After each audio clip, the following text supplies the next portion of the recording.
Which that brings me to the elephant in the room as far as weightlifting goes. And you can pass on this question if you want, but I've noticed like Joe Rogan and a few other people mentioning that steroids are obviously whether it's like The Rock, people accuse The Rock of being on steroids because he's so huge. So whether it's in Hollywood or wrestling or UFC, the general rule of thumb is steroids are bad. They'll shrink your balls. They'll kill you. All this stuff. But like I said on Joe Rogan and some other places, I've heard them say if you take steroids in a moderate manner and know what you're doing, which once again is hard to do a professional steroid use because it's all kind of underground and hidden. But what are your thoughts on that? Do you think there is a safe way to use steroids and train? And then if you do you think that there's an age limit? Like it's obviously not good for someone who's 15 years old to be injecting steroids. But if you're an adult professional, like once again, I'm sorry, The Rock, this is alleged. I assume you do all your stuff naturally, but I wouldn't be surprised if you I are mean, he is taking pretty some big, steroid right? supplements, right? So he obviously that worked out for him, right? He's healthy, he has a career. So for him, you'd say the risk versus reward of steroids worked out, right? That's the argument that Joe Rogan and some of those guys say is that it could be There is a healthy way to do it. I do believe that. I think there's a healthy way to do anything. yeah.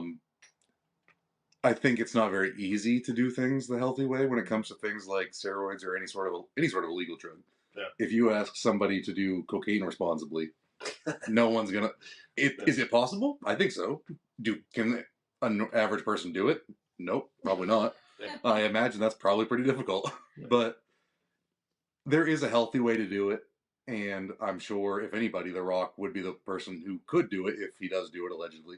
Also, I guarantee he's not going to see this. Well, I just have to say allegedly because it's slander. If not, But somebody that has access to the best doctors in the world.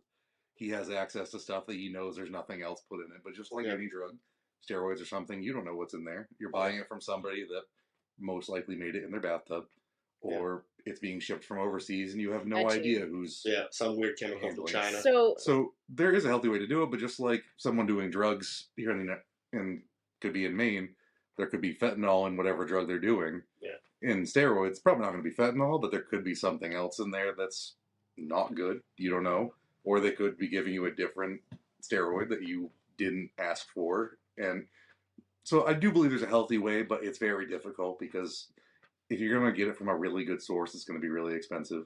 So that's the biggest thing. People are buying it on online sources that they have no idea who's making it. They're probably making it in their bathtub. And I'm totally naive to steroids. Is there different ways to ingest it, or is it only intravenous? Like when I picture steroids, I picture like somebody juicing with like a needle. It doesn't go into the vein. Anybody that takes steroids, you inject it into the muscle, so you don't want it to go into a vein. If it goes into a vein, you're going to end up in the hospital. Yeah, because it's oil based, so it's going to get pumped through your veins and eventually get to your heart, and that oil is not going to be able to go through your heart, and it's going to cause some issues. Wow. So there's injectables. There's also oral steroids. People take them like a pill. I have done them in the past. I don't anymore. It's been years. I think 3 to 4 years since I've done it. Wow. Did you have any side effects or issues? I really don't think they're good for mental health. Mm-hmm. I think it does cause some mental health issues. I didn't have any serious health problems from it because I didn't do it for very long. I've definitely been accused of doing it for longer than I've actually done it. Yeah. But I wouldn't say, there are very serious risks of things that can happen. You can do a lot of damage to your heart, do a lot of damage to your liver, especially your kidneys, things like that. I didn't because I did it for a short period of time. And did you cycle off and on? Exactly, yeah. So did you notice any changes with did you get bigger quicker? I honestly, another thing people hate when I say it, but it doesn't do as much as people think it does. Yeah. People think they're a miracle thing. I know a lot of people around here, and I definitely won't say names, obviously, but I know a lot of people in Bangor that you would never guess take them or even go to the gym that have taken way more than I've ever taken. Wow. And it doesn't have as much of an effect as people think. It helps you absorb nutrients better, helps you recover faster, gives you a little bit more energy in the gym.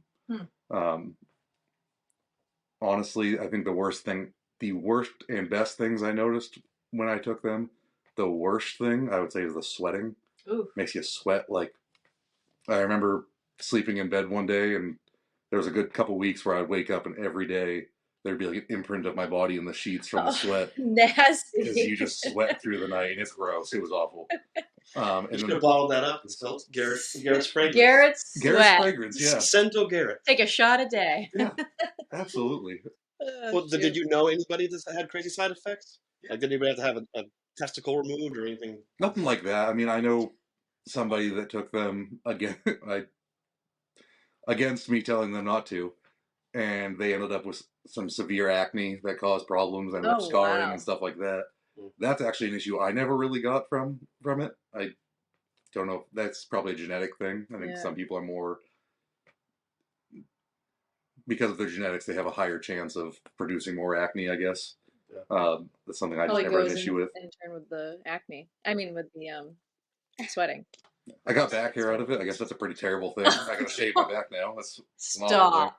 That's actually probably not caused by that. I just like to blame them. But the best thing, I mean, I will say, it definitely gives you more confidence, makes you more energetic. That's for sure. But I do think the risks outweigh the benefit of them. I'm more on the, I would say now, compared to back when I used to take them, I'm much more against them than I used to be. I used to say, let people do whatever they want. I do think it's a very risky thing that people shouldn't do.